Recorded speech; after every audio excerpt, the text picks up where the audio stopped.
She Said. She Said. I'm your host, Laura Cox Kaplan. We have a very special show for you today. I'm joined by my dear friend, Susannah Wellford. Susannah is the president, CEO, and founder of an amazing organization called Running Start. She's going to talk about what that means. In the interest of disclosure, I am a member of Susannah's board and have been involved with the organization for some time. So that's important for you to know that as we start our conversation. Susannah, hello and welcome. Hi, Laura. Thank you for having me on the show. Thanks for being here. And I would say you've just celebrated a birthday this week. I celebrated a very big birthday. Yesterday was my 50th birthday. And I have decided to celebrate it very loud and honestly because women don't talk about age. Yay. And we should embrace our age. Men can be whatever age they want, and women always have to be under 40. So how do you feel about this birthday? I feel empowered and wonderful. I'm in a good place in my life, and it feels like I'm happy. That's awesome. Yeah, that's awesome. Well, you're amazing, and we're so happy to have you here. Thank you. So let's talk about Running Start. What is Running Start for the benefit of our listeners? Well, first, I have to tell the listeners that one of the best things that ever happened to Running Start was having Laura Cox Kaplan join our board, and then I convinced her to be one of our board co-chairs this year.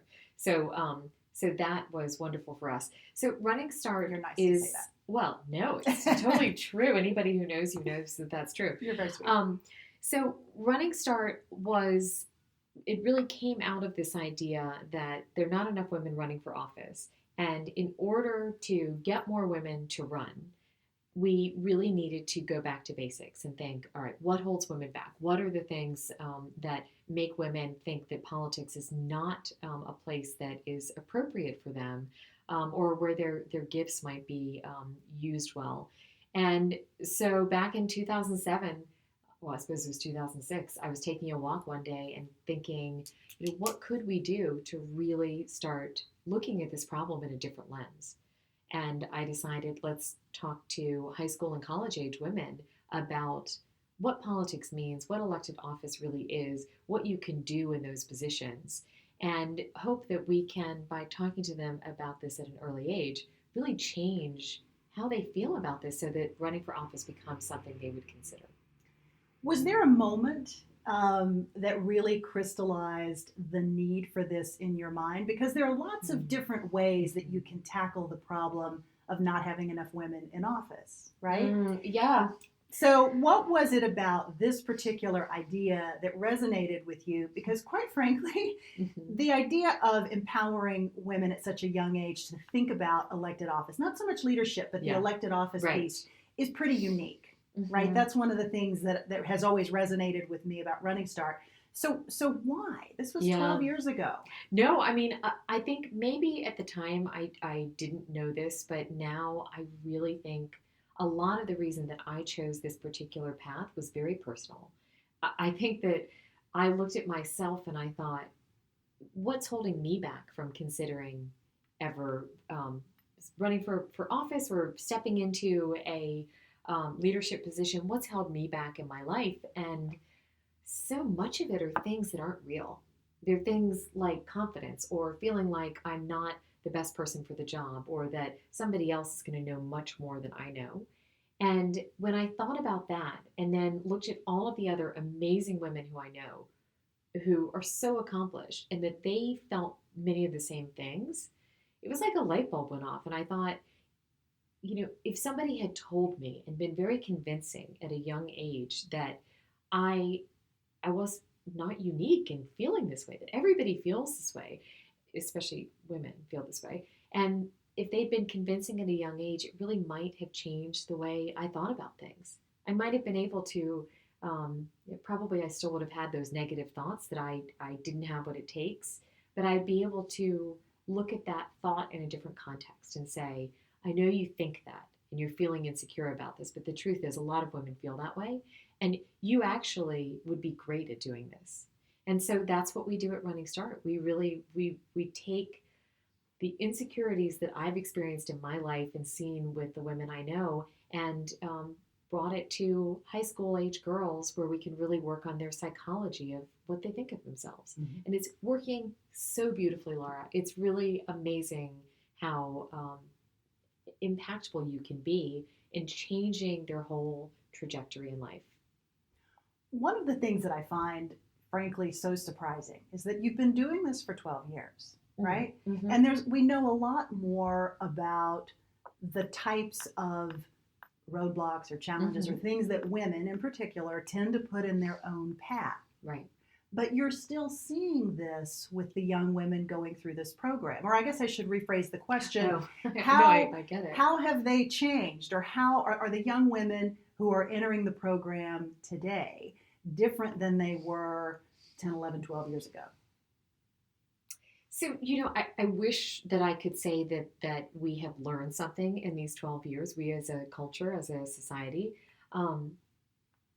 And maybe we have a little bit. I mean, I think that there is more of an emphasis placed on young women that they can absolutely succeed no matter what. And it's funny because that sounds like such a good thing. You want your daughter to know, I can be anything and I can succeed. But it's an interesting thing because what I see is even if maybe 12 years ago there wasn't as much emphasis put on girls, can do anything, the insecurities stay. And a lot of the girls who are so incredibly amazing, I mean, the resumes that we get when they apply to our programs are, they're better than ours. They, Right. they've started 4 nonprofits and been head of their class and everything. But they still face that barrier that says, I'm not good at things that I would need to be good at in order to really step into the limelight. And that's fascinating to me. Mm-hmm. So in many ways, their resumes have improved over those 12 years, but it doesn't mean that they see themselves in any different way. Let's talk specifically about some of the specific programs that Running Start runs. So you've got the umbrella organization, which is Running Start. And then underneath that, you have a number of different verticals, if you will, to use my sort of business terminology. Right. Talk to me about all of them are unique in their own ways, but when you look at those programs, give us a bit of an example about how the specific programs run.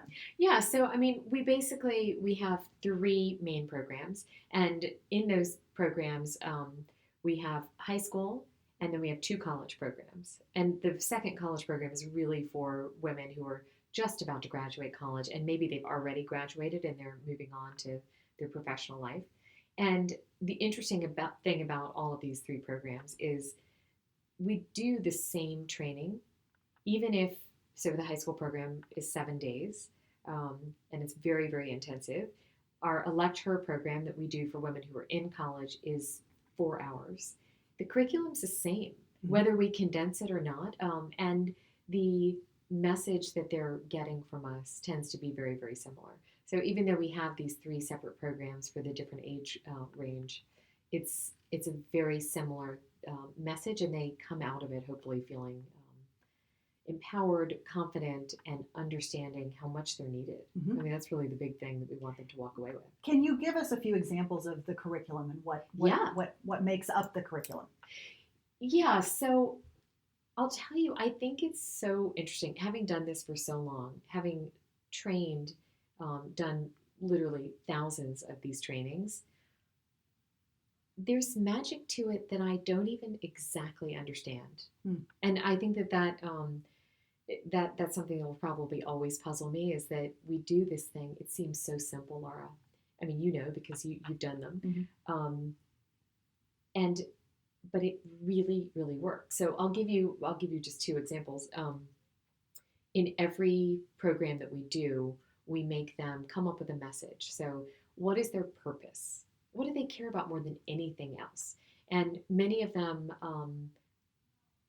have very serious concerns. A lot of the young women we work with come from poverty. They come from dysfunctional families. It's a very diverse group. Oh my God! So it's so crazy diverse that we'll have kids who've come from a homeless shelter, but then we also have some of the wealthiest kids going to the very best schools, and they're all mixed up together, which is beautiful. But so we one of the first things that they do in every one of our programs is, what is your purpose? What is the one thing that you care about more than any other thing and that you want to sort of be known for? And then we have them create an elevator pitch. That's so simple, right? I mean, that's something that you learn in school and you learn in all sorts of trainings. It's not inherently magical, but the way we do it is we say, all right, Laura, I want you to think of, what is your purpose? Like, what's this one issue you care about more than anything? You're going to write an elevator pitch, but here's what you need to do on the elevator pitch. You need to begin with, my name is Laura Cox Kaplan, and I'm running for Congress. And then you talk about why you're running, and that's your purpose. And then you have to end with, so please vote for me. And so those are simple words, and they're so incredibly difficult for people to actually say. Because I think we're not used to standing up and saying something that is so audacious, really. Like, I am going to run for Congress. It's a terrifying thing for so many women. And I've actually had women tell me, well, I can't do that. I'll say, I want to start a nonprofit or something, but I could never run for office. And just having them say those words and play that role for a little bit, it's really important to them. Even if they've just played that role for 5 minutes, it's really important. And then another thing that we work on that I think is really unique is thinking about their network, understanding that nobody gets to the top alone, and that everybody has a network, whether they use it or not, and that those people really do want to help them, and that they need to conquer their fear of reaching out to people and figure out how to utilize that network, because that is the most important thing that leads to success, is having a network of people who can help connect you to opportunities, or can listen to your ideas and help fine-tune them, or just be supporters. Mm-hmm. So that notion of networking also raises yet another initiative. It's always been part of the program, mm-hmm. but you've really doubled down on this notion of mentorship. Yeah. And at your gala dinner, which we'll talk about in a minute, which is a very unique evening, the focus was really on mentorship. Yeah. So let's talk about how Running Start is sort of formalizing to some degree the mentorship model for the women going through the program. Yeah, so when I was talking earlier about magic, I think that one of the magical things is that I've learned to utilize my network very well. So I meet somebody, and if they're interesting and they seem like they have something to offer, I make sure that I bring them in to come speak to the students, because I want them to have exposure, not just to women in politics, but women succeeding in any number of fields. These women are so connected. They're so high level. They're just such impressive, amazing people. And so I've been doing this for 12 years. I've been literally collecting. You're one of the people I've collected. There we are. I am honored. I am very, very honored. But so we, over 12 years, the network of people who've come in and volunteered, spoken to the women, informally mentored is huge. And if you think, like, if you're a student who's coming from Oakland, California, you have an unstable home life, you've never had good mentors either in your family or your school, even if you're the brightest kid on earth and the most ambitious, it is going to be really hard for you to get where you need to go, because you need connections. And so that's one of the things that Running Start has always done, is we've connected these students with somebody like you, frankly, who can help connect them to opportunity. But so as you just mentioned, we've decided to formalize it so that we can reach more. And so everybody will have the opportunity to go on our website, create a profile, which we're going to do it through Facebook, so it'll be such an easy thing to do. You just click and there's your profile.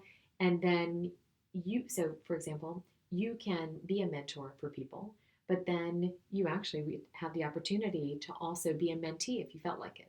So say there's a college-age woman.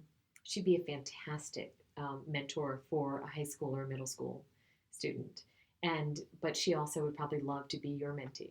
So we want it to go up and down, and we have women all over the country. Some of the more interesting people we have are young elected women in local office and state office. I hope that we'll be able to get some of the women in Congress to do this as well. And so, regardless of where you live, we hope we can connect you with a mentor who can really get you on your way.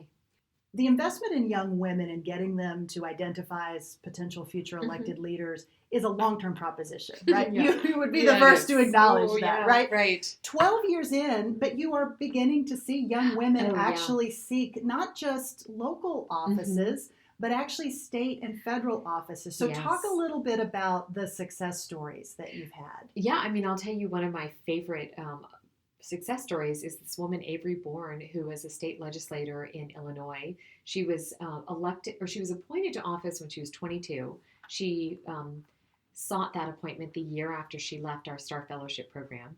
And then she just got elected in her own right. So she's still just 24. And she's a state representative. She's a state rep. And she's the youngest person who's ever been in that position. And she talks very candidly about how difficult it has been to convince people that she knows what she's talking about. She's serious. She has good ideas. But now she's on her way. And I'm so pleased with her and her trajectory. And then a couple years ago, we had this great moment I'm a DC native, so I have to brag about DC. We had these 3 women in the same year all run for advisory neighborhood commissioner. It's a very local office in DC, but they all 3 ran after doing our Elect Her program, and they literally walked out of the program, ran for office, and they all 3 won. So there have been a lot of great examples. And as you must know, this year, I can't open my email without having somebody say, I'm running. So it is very exciting. And you haven't mentioned this yet, but I think that one of the other most unique things about Running Start is that our candidate or our participants who are running for office, they are from every part of the ideological spectrum. I mean, they are everything from libertarians to Democrats, Bernie Sanders Democrats, to conservative Republicans, and that I think is great. And I actually was standing next to 2 of our past students yesterday at this event, and one of them was a very conservative Republican, and the other was a conservative, a liberal Democrat. And just hearing their conversation, and they both want to run for office. They're both planning their races.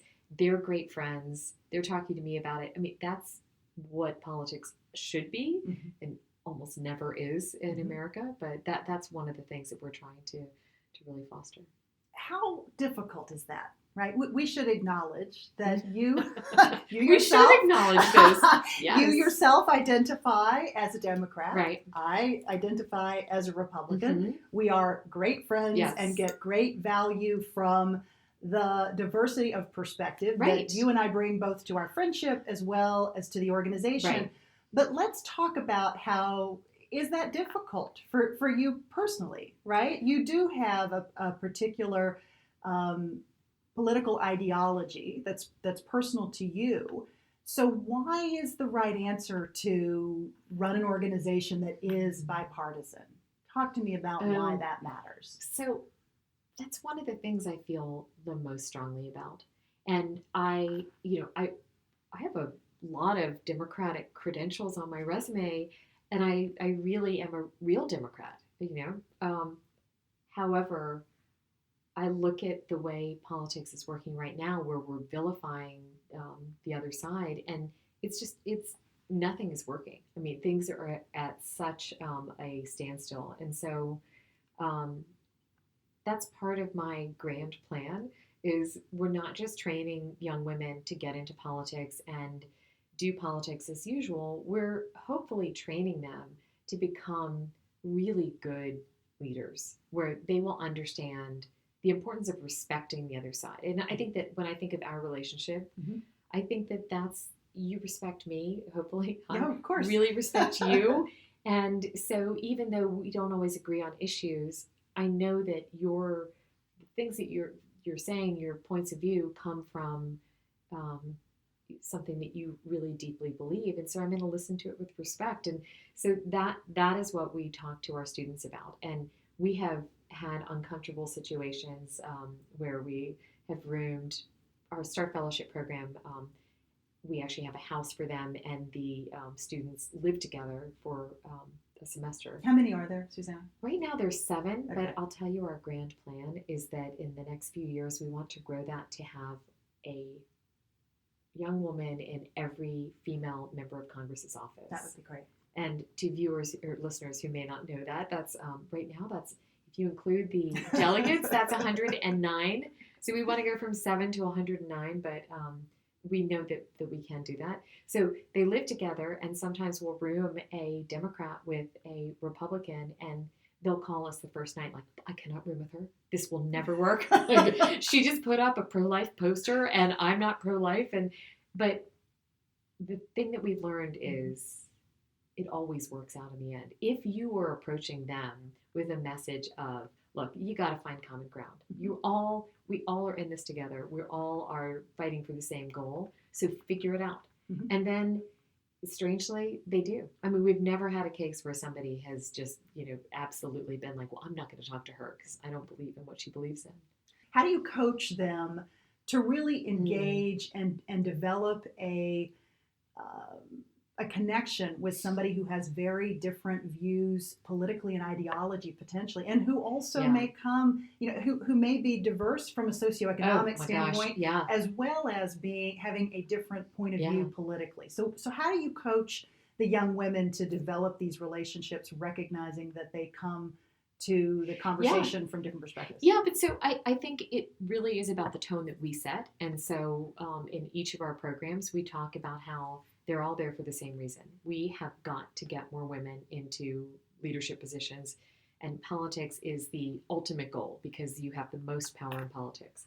And we talk about how they have to get there together. They have to work together. They have to be like the women in the Senate who have been incredible in having dinner together, in solving issues together. And I really do think that a lot of it is subtle, but it's how we frame it consistently every day, every time we talk to them. And many of them, they've never been in positions where they've had to get outside their bubble. It's uncomfortable. In fact, I've been doing this for so long, and I have to say it's still uncomfortable for me when I'm in conversations with somebody who feels differently about an issue, because we all believe what we believe so strongly. Mm-hmm. But I think as long as you can have that perspective of respect and understanding, like as deeply as I feel what I feel, they feel it too, then, if you sort of put it into that framework, it takes you a long way into actually standing down and realizing, okay, I'm just going to listen. And I think that again is some of the magic of Running Start. I'm not exactly sure why it works and why we're able to bring together such different people, but it works beautifully, and they stay friends for years. In fact, and then I'll let you ask another question, but I was speaking to a Republican woman who is running for office just the other day, and she was telling me that the best thing that Running Start did for her was it took her out of her narrow network and introduced her to all of these other people who she never would have known because they were different ideology. And that, I love that. That's what we should do, because we all need networks as broad as possible. Some people listening may have an amazing idea. Maybe an idea for starting a business, maybe it's starting a nonprofit like you did. What advice would you have for women out there who are contemplating this? Yeah, no, that's a great question. So I just want to tell everybody very strongly that I had no background in this at all. I mean, I did not know how to start a business or how to start a nonprofit. But you were a lawyer. I mean, you were a successful lawyer. My God. But I mean, not really. I mean, I oh, come on. No, I mean, but I yes, she was. All right. So she was a lawyer. But you don't learn how to do it. Right. And so the first thing I did was with my fabulous friend, Stacey Beckerman, we co-founded a PAC together, a political action committee. She probably knew more than I did, but I mean, both of us, it's just like you're just sort of walking in the dark trying to figure things out. And then with the nonprofits are a totally different world than PACs. Oh my gosh. I mean, I feel like I'm still figuring things out 12 years later. But my advice, I always knew with Running Start why I was doing it. And so many people tried to distract me from that purpose. So, the first thing is politics. I'm a Democrat. I'm starting this organization. Why not just make it for Democratic young women? Because I know them. I'd never have those uncomfortable moments. But I really very firmly felt it had to be for all women because we have such low numbers of women in politics that to say we're going to only work on this one segment is just so short-sighted. So that was the first thing.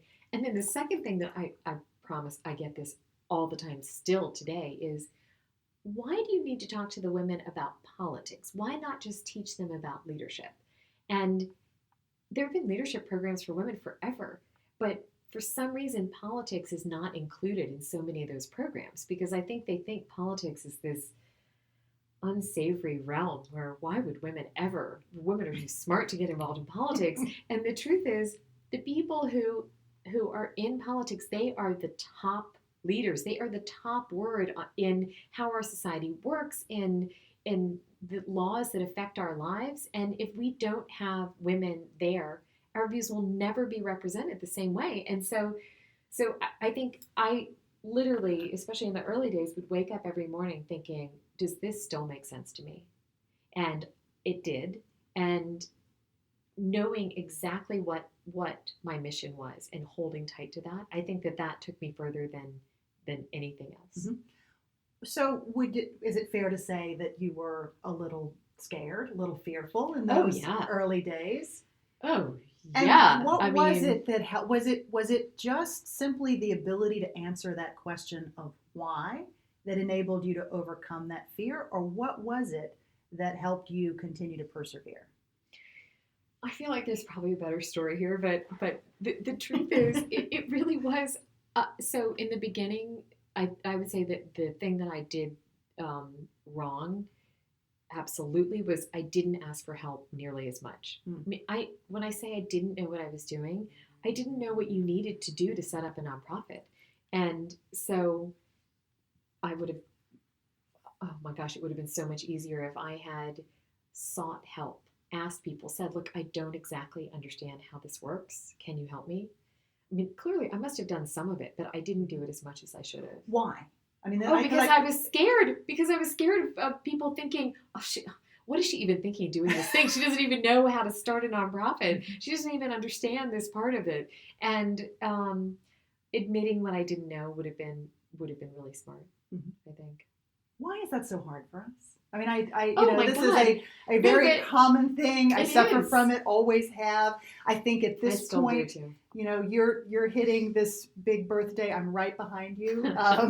And I think much more empowered to say, I don't know, and to acknowledge that now than I ever would have been. I know. But why does it take so long at the point in which you get the benefit of people knowing that you probably don't know? You're less willing to admit it. And now, I know. Why is that?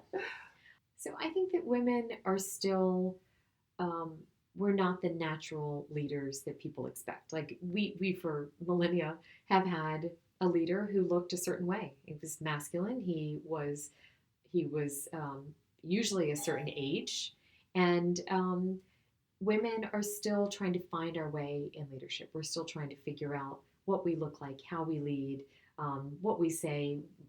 We're still trying to figure out what it means to be a leader. And so I think that a lot of it has to be bravada of trying to look like we know everything and that we're strong. And I think we will really succeed when we're able to be more vulnerable and say, this is hard for me and I don't always know what I'm doing and I need help. But I think we're still trying to be that invulnerable leader because not enough of us have made it to the top to make it feel comfortable to admit that we're not as strong and capable as we might be perceived. So as you think strategically about your sort of short and long-term goals for the organization, right? Where do you hope Running Start will be in 5 years, 10 years time? Well, so we're actually doing a lot of planning on that right now, and it's a great time for us because it's already tested. We know that this works. I mean, we have thousands and thousands. We've now trained over 15,000 students. So we have no doubt that our methods work, the way we're doing our trainings work, that it's going to lead to a great result. As you say, it's a long-term game. It's going to take a little bit longer. So right now what we're doing is trying to figure out how to scale. And we have very ambitious plans to take the programs that we do, keep what's really great about them and magical about them, but bring them to more people. And so we are hard at work on that now, and we should be unveiling plans. Actually, later this year, we should be in that position, because this message, I've done this so much that, let me give you an example. So I went to teach our Elect Her program, which is a one-day, that's the 4-hour program for college students. I went to go teach it at a law school. And law school's not our normal demographic. They're older. Some of them are much older. And I had a moment of thinking, maybe this will not resonate, because these people are so sophisticated. I mean, they've already gone through all of college, and here they are in law school, and they're obviously very successful people. Maybe they don't need this. And they do. I mean, it's so funny. Like, so much of what we teach the 14-year-old high school girl at our summer program is the same message that resonated so perfectly with these law students at this top law school. And that, to me, makes me realize we need to go everywhere, because people are not hearing this message. So many, I mean, forget just young women, so many women have never had anybody say, have you ever thought about politics? You could do a lot of good if you were in politics. That issue you really care about, that's something that could be a great platform to run for office. And I think that without that encouragement, women don't think it's their place. They don't feel like it is appropriate to say, I might want to run for office. Someone might not like them. Someone might not like them. Ooh, God forbid. Right. Or might think that they think too much of themselves, And so I think that we're really understanding how important it is to get to as many young women as we possibly can with this message that you are good enough. You do have what it takes. Politics is not some, magic thing that you're born knowing how to be an elected leader. You can learn everything. And we've got to get more women in, because we will never have the best leadership we can have in this country until we have real diversity of leadership. And we don't have it right now. No, we don't. We absolutely don't. One thing that we touched on a couple of minutes ago that I'd love to circle back on is the big gala dinner that you do. And while that notion of a gala dinner, it sounds boring. It sounds really like you're boring. Be eating it sounds a lot like of chicken. Yes, yeah. exactly. But that's exactly the reason why I raise it, because I've been to a lot of these. Most of us have been to a lot of these dinners where every nonprofit or charity or organization that you work with has some kind of celebratory dinner or experience, right, where they use it for fundraising and all that sort of thing. So for all of our, both folks that work in nonprofits as well as those who are aspiring, what's so interesting about what you do at Running Start is that it really is an embodiment of the program, of the Running Start program itself. So describe what happens at it's called Women to Watch. Young Women to Watch. Young Women to Watch. And we just hosted it about a month ago. And describe what happens in that evening. Yeah, and maybe first I'll say that when we started doing these dinners, we actually weirdly launched Running Start with a dinner, which is very audacious if you think about it.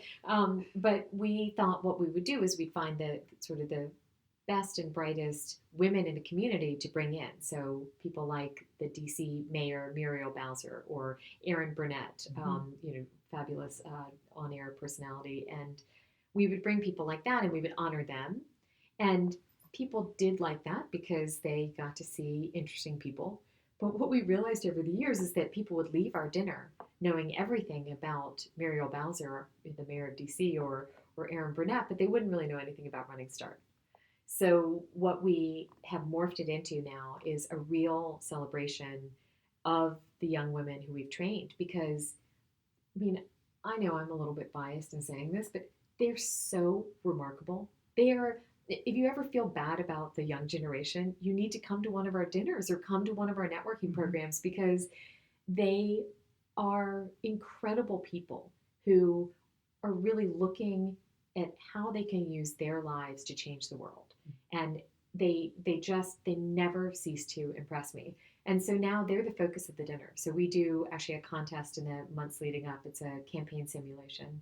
And then several of them are chosen to be finalists. They come to the dinner, and then their job at the dinner is to network with everybody there. And they're, frankly, it's a very high level audience. There are intimidating people who attend, but their job is to get their votes. So they have to go and make a good impression, hand out a business card that we give them, and then they give a speech that, what could be more intimidating than giving this 1 minute speech in front of, almost 400 people. It's incredibly intimidating, but they do such a good job, and then the audience votes on them. Mm-hmm. And one is chosen as our ambassador. And I'm so happy we do it that way, because it's very organic. And the things that they talk about, they're not the normal things you hear when you go to a dinner or you go to, some Washington event. It's fresh. It's different. Personal to them. It's very personal to them. Young women in the program. Yeah, exactly. And so they are our absolute best ambassadors for Running Start, because they bring their life experience to it. They can talk about what it means to, have gone through Running Start and what Running Start gave them, but then why they want to lead, what they're going to do with their lives. And the perspective can be so different from what we hear when you listen to, say, a political ad on TV. They're not the average person. And as you said earlier, they're so diverse. I mean, we were talking about political diversity, but they really do come from small towns, big towns, every part of the country. They different socioeconomic levels, different race, religion, sexual orientation, everything. And I love that. So and that's something that has happened organically too. That's the audience who chooses us. I feel like we have just barely scratched the surface. There's so many other topics that I want us to talk about, but in the interest of time, and reserving the right to come back to you and talk about some other topics in a few months, I would love it. We ask each of our guests to leave us with a favorite life hack, either something that you share with other people or something that's been shared with you that has made a huge difference in your life and trajectory. Could be good or bad, frankly.